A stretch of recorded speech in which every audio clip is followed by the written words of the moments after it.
After helping create this product video right here that generated over 7 figures in a single month, I'm going to break down exactly how we did it in 10 simple steps. I'll show you what to avoid if you're a startup founder making their own product videos right now, and I'll share some pro tips that I've picked up along the way making over 200 product videos in my career. Let's get into it. Step 1 of building your $1 million VSL is how to hook that forces people to keep watching. You need to open with a bold, specific claim that speaks directly to your audience's pain and to their desired outcome. Address the biggest pain points, speak like them. You have to do this in the first 30 seconds of your video. Create curiosity by hinting that a unique solution or some kind of unexpected approach or something like, hey, there's this big problem out here and I think we've solved it. Stick around, let me tell you a little bit more about it. Never start with, hey, my name is, or hey, what's up, guys? It's me. Nobody cares who you are. Nobody gives a shit at all. And the simple framework to do this is, do you want result without XYZ pain or struggle? That's the classic copywriting framework to use when you're setting up your hook. Step 2, the problem solution framework that actually converts. Start by agitating the problem that your viewer has or is currently experiencing. Use specific examples, speak like them, use vivid detail, get into the daily struggle that your customer has. Present current solutions in the market and why they fall short. It's not bad to talk about your competition. I think it's actually good to talk about your competition. You can name names if you want to, but it gives you a little bit more credibility that you're not just bashing them or talking about you kind of like give them credit. Like, hey, these other people tried their best. They made a great attempt, but it's all fallen short and it's because of X, Y, and Z. And you know what I'm talking about because you have also tried the solution. You've tried to figure it out yourself and you've still fallen short. And it's not your fault. And now let me tell you about this new thing that we think we figured out. What's critical, though, is to not rush into the product. You have to build tension. You have to talk about the mess. You have to talk about the pain. You have to go down into the death valley before you can come back up to the mountaintop. Step 3, how to present your solution without sounding like everyone else. Introduce your product as the inevitable answer to everyone's problem. Again, don't rush into it. Build the tension. Focus on transformation, not just how cool the features are or how cool it does or the behind the scenes of the features. Use pattern interrupts to say something that's unexpected, say some kind of crazy wild stat that you learned. So that's, of course, relevant. And then really focus on transitioning from the intro to the problem, to the agitation, to your solution. Find a way to like really hone in on those transition words and transition phrases. Share your founder's origin story or the company's origin story only if it serves the sale. If it is just you want to talk about your time in college or that time you did this XYZ and stumbled upon this thing, if it doesn't relate to the product or it doesn't relate to the customer's problem, don't put it in there. If it does, though, if you are your customer or your life or experiences kind of similarly matches up with the customer's problems, then consider putting it in there. Framework, what if instead of painful current solution, you could blank ideal outcome? That's another framework that you can use. Step number 4, the demo sweet spot. Show, don't tell. Keep demos under 90 seconds. Focus on 3 key features, 3 to 4 key features. Put your best one at the very top. Don't wait till the very end to reveal your biggest, best, baddest, sexiest feature. Show the end result, not the process. We don't care how the app was built. We don't care how the features work. We don't care the behind the scenes of how this seamlessly API integration works. Don't give a shit. Just tell me, does it work, and can it work for me?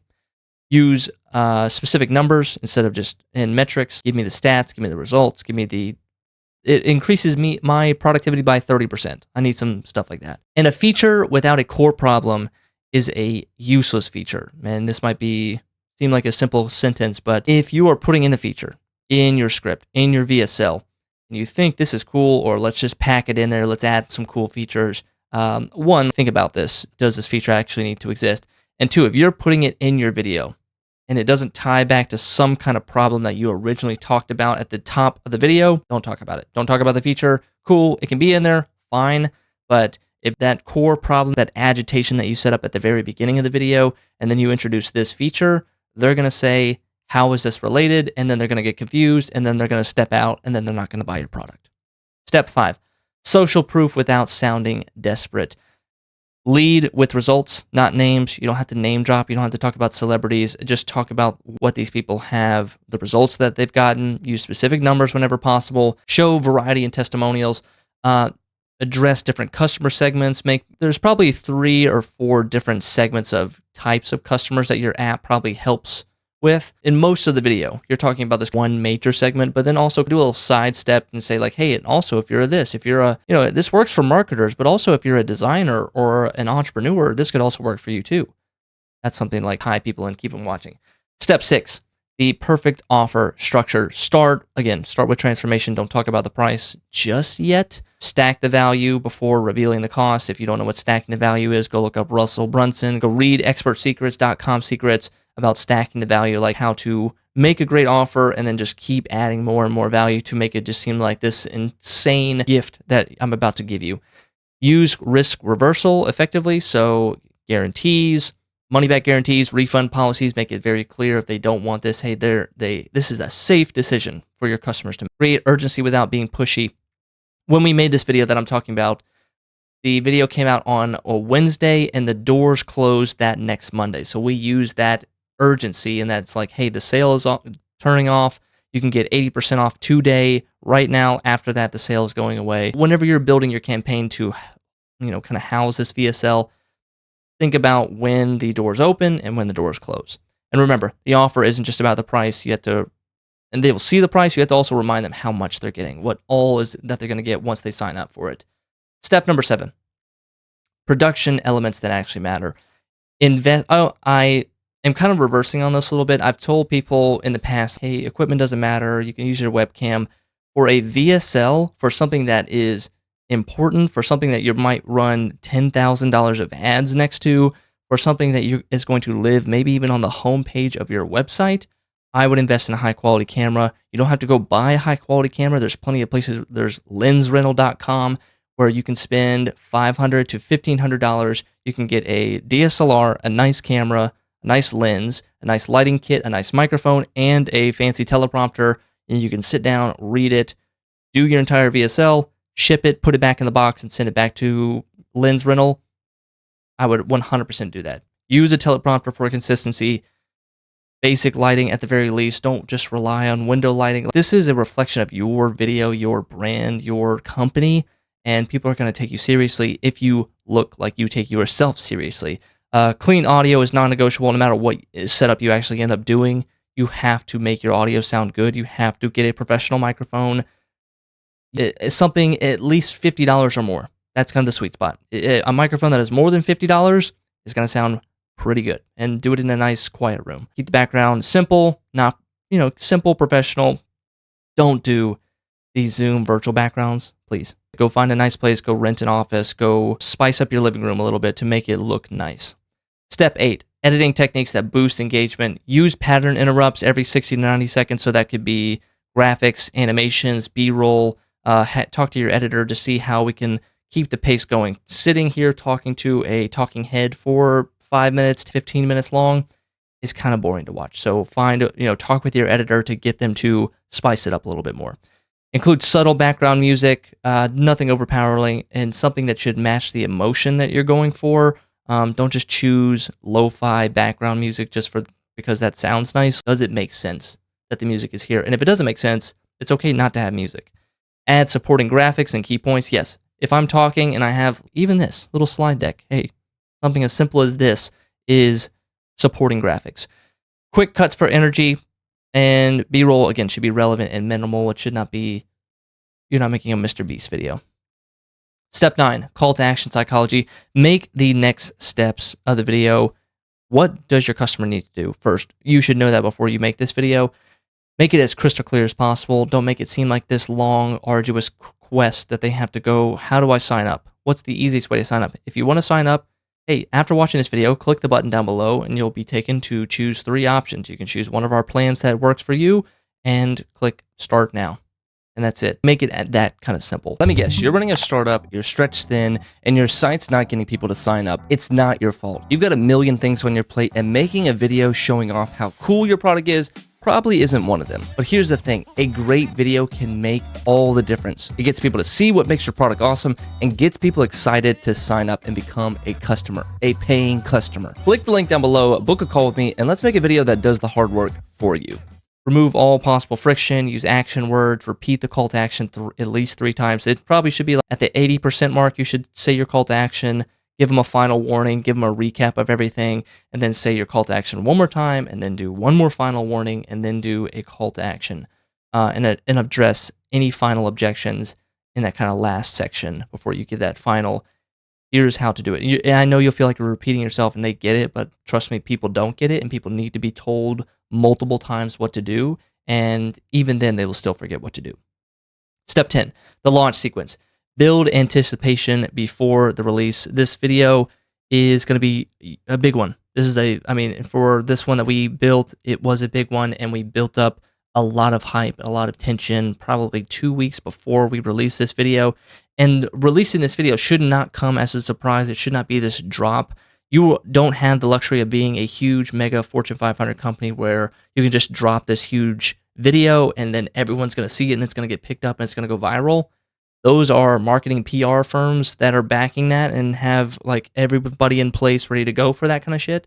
You don't have that luxury. You need to build up tension and hype yourself and get everybody ready for this new big bad video that's coming in 10 days, in 5 days. Hey, 3 days left before I have this big reveal that we're going to show you. And then, have support questions ready to go. Make sure your landing page is optimized so that when people see the video, they can click the button down below or they can read a little bit more about the offer, monitor initial feedback, and then be ready to optimize based on the data. Do screen recording, show what people are doing, be prepared to re-edit the video if you have to, based on, are they watching, are they getting through to the end of the video? Now, let's do some FAQs real quick. How long should my VSL be? It's a great question. Some VSLs can be as short as 90 seconds. Some can be 5 minutes. I've edited VSLs that were as long as 42 minutes long. As long as it needs to be is the answer. As long as it needs to be to make the sale. I know when you see like a long sales page and you're like, oh, this is a lot of copy or this is too much. No one's going to read this. No one's going to watch this. If it's talking to the right person and it said, hey, this is everything that is about you and I'm going to talk all about your exact problems in your life over the next 20 minutes, and I'm going to tell you exactly how to solve all those problems, I think you're going to watch that video. Test different lengths, though. So some people might just want to only watch a 5-minute video. Make a 2-minute version, make a 5-minute version, re-script it to make a 20-minute version if you have to. Again, just focus on engagement. Don't focus on, oh, this has to be at least 10 minutes. Do I need professional equipment? Yes. You need professional equipment. Comment down below. I'll give you a full gear list if you want it. But start simple, upgrade as you need, rent stuff, rent some of the big lights, rent some of the big cameras if you want to. But remember, audio is king, audio is quality. Should I script everything? For a VSL, yes, 100% you should script your VSL because you need to look at your script and edit it down and make sure that your VSL, every single word in that script, does its job, holds its own weight, is there, is meant to sell, is optimized for selling. Should not have any fluff inside your script, and you need to read it exactly how you wrote it, and that's why you should use a teleprompter too. How do I know if it's working? How do I know if my VSL is the thing it's doing? Track watch time. Are people getting through it? Where do they drop off? Where do they stop watching? Monitor click-through rates. Test different versions. Again, you can take your 10-minute version, chop it down to 5 minutes. Take your 5-minute version, chop it down to 2 minutes. See how it performs. And then survey buyers. Ask them what convinced them. Ask them, hey, what made you buy?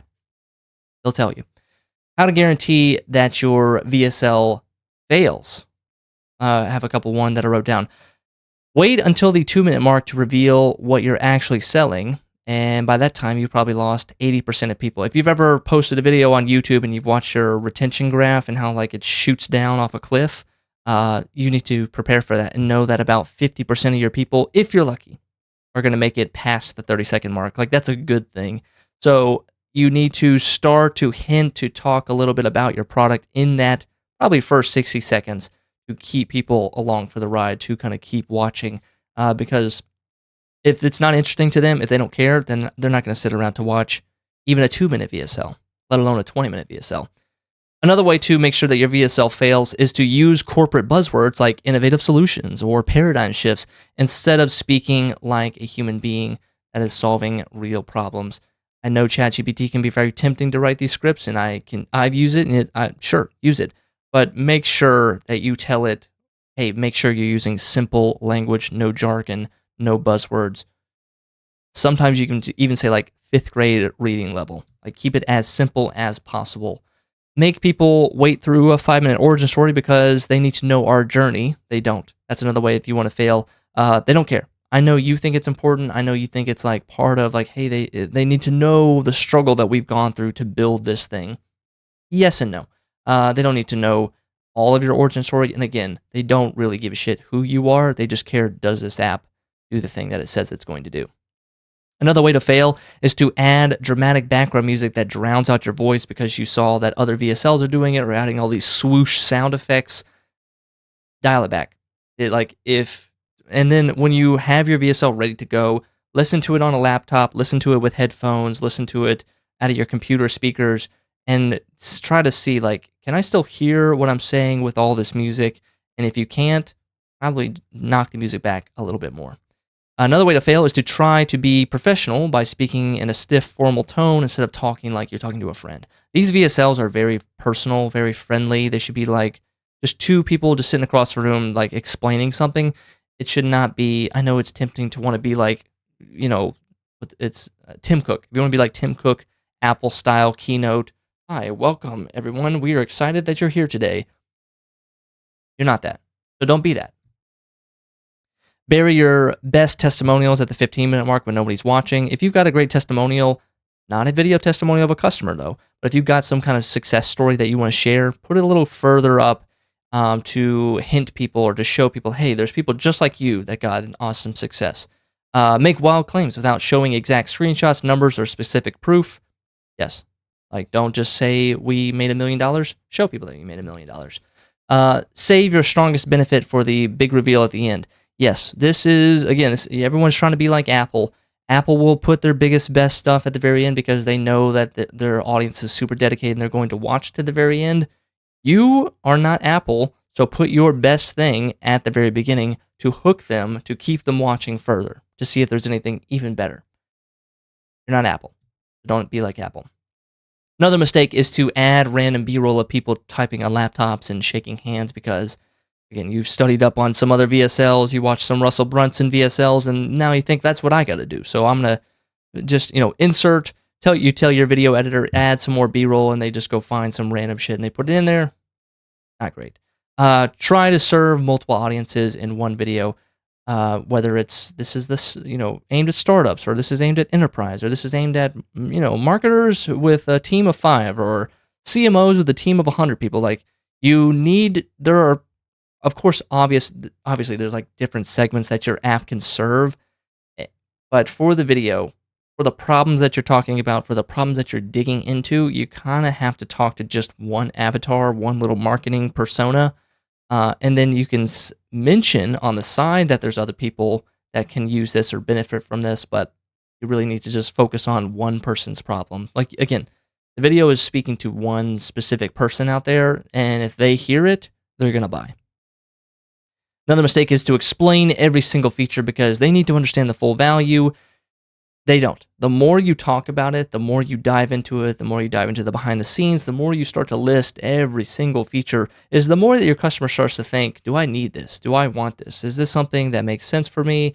I'm not going to use that feature. I don't care about that feature. But we want to limit it. Again, we want to deliver the best, biggest, sexiest, baddest features up front, and that's it. Don't overload them. Another one is ending on a weak call to action, like learn more, or just just their logo, like googly.ai. We are here to help you.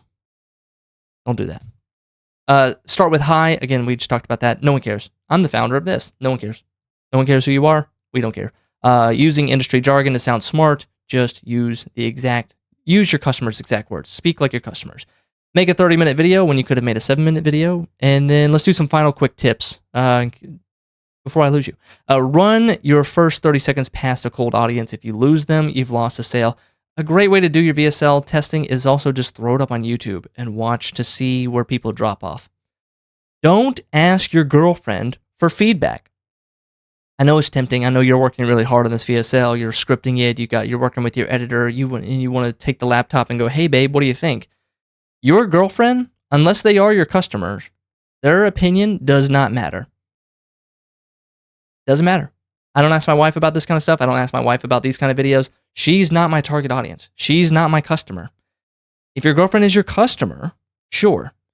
But anybody else, your mom, your dad, your friend, if they are not the target customer, even your coworker, dare I say, if they're not your target customer, don't ask them what they think of the video. Their opinion doesn't matter. The moment that you pitch should feel inevitable, should not feel forced. So again, some quick tip is like you want to build tension, talk about the problem, dive into the problem. You want to set it up that there's a solution out there that we have found or that we think we figured out. And then you just want to simply deliver the sales pitch. You're not hyping it up, not being sleazy. You're just telling them what kind of transformation that they could have if they use your app. High ticket sales requires longer storytelling. Low ticket needs faster pacing. So know your price point for your product. Know the type of person that you're selling to. If it is high ticket, if it's something that's over $500 a year or something that's over $1,000 a year, really more dive into like the results, the story, the origin story of like, maybe you could probably dive into a little bit more of the origin story with high ticket sales. But if it's like a $10 product or $20 a month or $50 a month, just keep it going. Keep the pace up. Make it more fun, bubbly. It's because at that point, it's more like B2C kind of consumer style. You need to know the difference, and you know the difference. Your demo should solve their biggest objections before they even think it. As you're going through the features, as you're showing them how it all works, on the side, you're saying all these things that every time, we call these the objection bubbles. Every time an objection bubble starts to pop up in a customer's minds, you're going to pop it before it gets too big. Because if it gets too big, it overwhelms him, it overcrowds the sale, and you lose the sale. So as you're talking about the demo, say a couple little tidbits on the side, and also it can do this, and also it can do this, and also it can do this. Like just kind of like, oh, really? Oh, okay, cool. And then they're back in. They're back to watching it even more. Conversion killers hide in the transitions. Again, I said at the top of the video, smooth out those transitions. Don't make it just feel like you're jumping from section to section. Talk about, set up, hint at, foreshadow what you're about to talk about down the video. Don't just go from section to section. That's just you're like robotically changing topics. Every 90 seconds, give them a new reason to watch. This, you're going to work closely with your video editor to make sure that everything is captivating, that you are saying something interesting, you're showing something interesting, you are foreshadowing about something interesting every 90 seconds in the video just to keep retention. Because if they don't watch the video, they don't understand the product. And if they don't understand the product, they're not going to buy the product. So the first step is to keep them watching the video. You're probably running a startup, you're busy building, you're busy pitching, putting out fires. The last thing that you have time for is figuring out why people aren't signing up. It's not your fault. Most sites don't do a great job of showing off what makes your product awesome, but that's where we can help. A great video can show your audience exactly why they need your product and get them excited to take action. So click the link down below, book a call with me, and let's make a video that does the hard work for you.